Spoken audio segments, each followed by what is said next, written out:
Hello, welcome to the July edition of the Digital Slate. My name is Rick Whittington, and a question I get often these days is how should my digital marketing change during a recession? So it certainly looks like we're headed into a period of an economic downturn or recession, and even if we're not, recession is cyclical. It happens every so often. And so how do you do business planning for that? And that's what I'm going to address today. So digital marketing specifically probably doesn't change very much during an economic downturn. So what I'll tell you is that you should always be trying to get people to your website. And then you try to get them to, once they're on your website, they're seeing things of value and they're giving you their name, their email address, their phone number, maybe their company name in exchange for that information. Okay, so that's kind of how we generate leads on the website. That's how we make a website a sales engine. So to do that, you need to know your customer inside and out. You need to know what types of media or formats they would consume and find valuable. You need to know where to find them. You need to know what their sales questions are, what their common questions that they would ask, and you need to know what their problems are, what problems they're trying to solve even before they look for a solution like yours. And so because you've done that research and you know your customer well, you're providing that content, that educational content that's going to help them make a great purchase decision.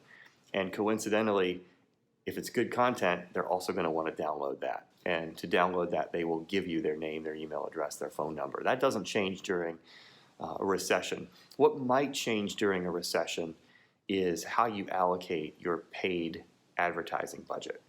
So in a normal time, you've got part of your budget allocated towards what we call top of the funnel, which is just awareness. So someone's finding out about your company for the first time.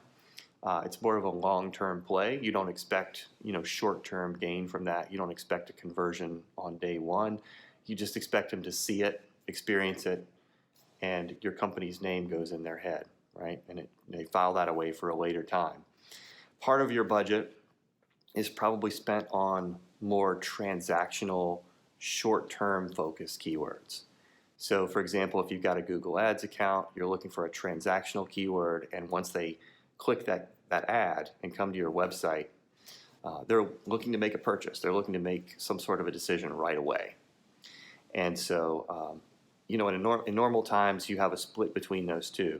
Well, during a recession, you may want to favor the short term a little bit more than the long term. The short term just meaning that you would have more sales and more sales activity to prop up your company in case of economic downturn and a slowdown in your sales. But you don't want to stop that long-term advertising because when we come out of a recession, you still want people to know who you are. You don't want to shift that budget 100% into short-term type transactional keywords. You want to keep and retain a little bit of that long-term vision.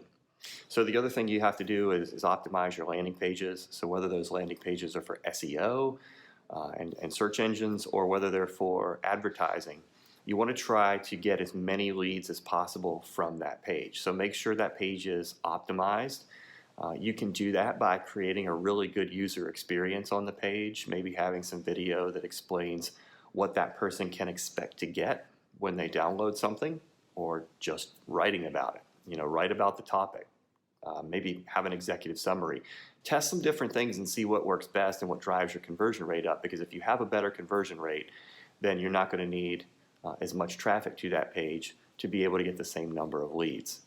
And finally, the last thing I tell you is just make sure that your handoff from marketing to sales is as smooth as possible. This is one that a lot of companies get wrong. If someone downloads something from your website, or if they fill out a form and raise their hand, they're ready to talk to sales, you need to hand them off to sales immediately and give them enough context using your technology. Use context to show the salesperson what pages they visited on your website, what they downloaded, what form they filled out, and what they might be interested in, because that's going to help the salesperson create some context in that sales discussion. So I hope that's helped. I hope you have a great July, and we'll talk to you soon.